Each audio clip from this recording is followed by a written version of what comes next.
Ah yes, the voting poll, where democracy happens and the citizens of this great country fairly and equally choose the next president, the most powerful person on the planet. However, his vote doesn't count. Since the majority in the state voted for candidate 1, any votes for candidate 2 don't matter.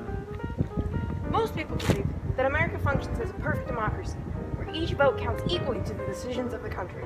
However, in presidential voting, America uses the Electoral College, a system where each state votes for president, as opposed to each citizen. This makes the Electoral College a remnant of America as a republic, which we believe is unfit for America today.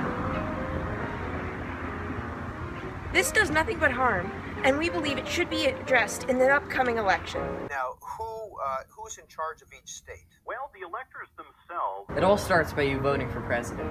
From there, you cast your ballot and the decision is out of your hands. Your vote is counted in the popular vote, or the vote of the citizens. However, this number doesn't always correlate with the outcome of the election. From here, states take control.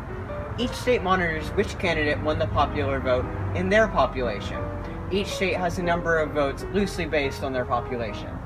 The thing is, states can cast their votes however they want. Yes, however they want. 48 of the states use winner takes all, where the person who receives the most popular votes gets all of the electoral votes. Whoever has the most electoral votes overall wins. The thing is, if you look at the math, each state gets 2 more votes than the proportional amount. This is because each state has a number of electors equal to their number of House representatives and senators combined. But those votes mean more to smaller states than they do to larger ones. It does a job Uh-huh. that is no longer necessary anymore. So what it ended up doing is it allowed them to come up with a sort of system for selecting the president that didn't rely on the popular vote, but also didn't rely on the Congress. And it doesn't feel very democratic. Since smaller states proportionally have more electoral votes than larger ones, a citizen's vote in a smaller state can be worth more than one in a larger state. This is clearly undemocratic and blatantly dilutes the votes of citizens of more populous states like California.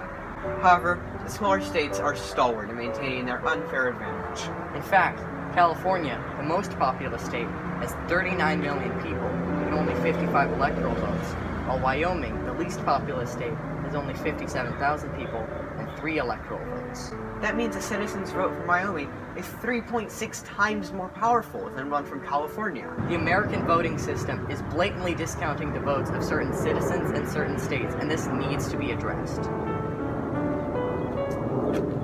Ever since we put this rather ill-conceived institution in place, we have had these problems arise, and they are getting worse. Hi, Wyatt. It's Congressman Scott Peters calling. How are you?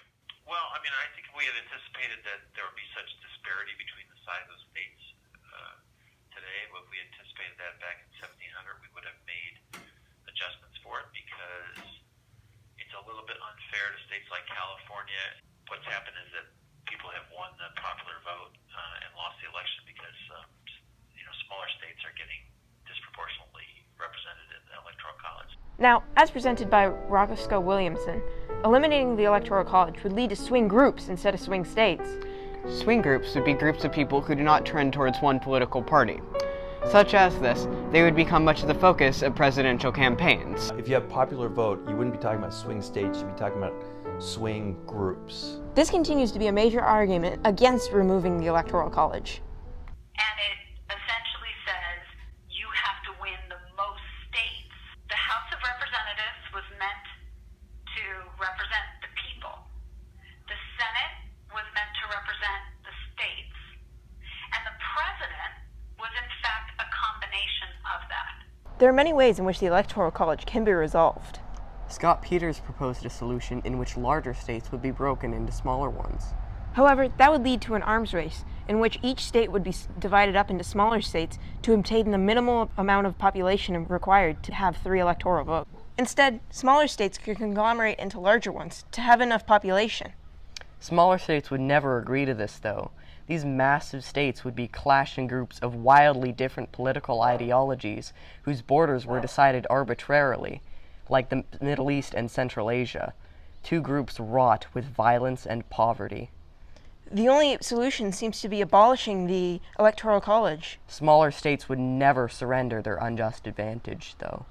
No, I don't think the small But if I'm a small state like Wyoming, I will never vote for this.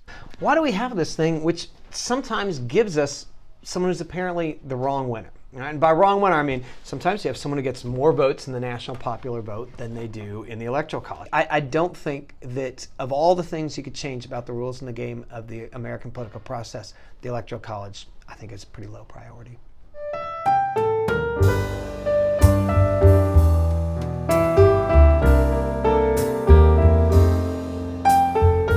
As you can see, the Electoral College is out of place in the modern world. This must be addressed by the current candidates, as it is a major issue. The Electoral College is left over from America was a republic. But it no longer has a place. The Constitution must be adapted to the modern world instead of being read exactly. That's why our vision for 2020 is a stronger democracy. One without the Electoral College.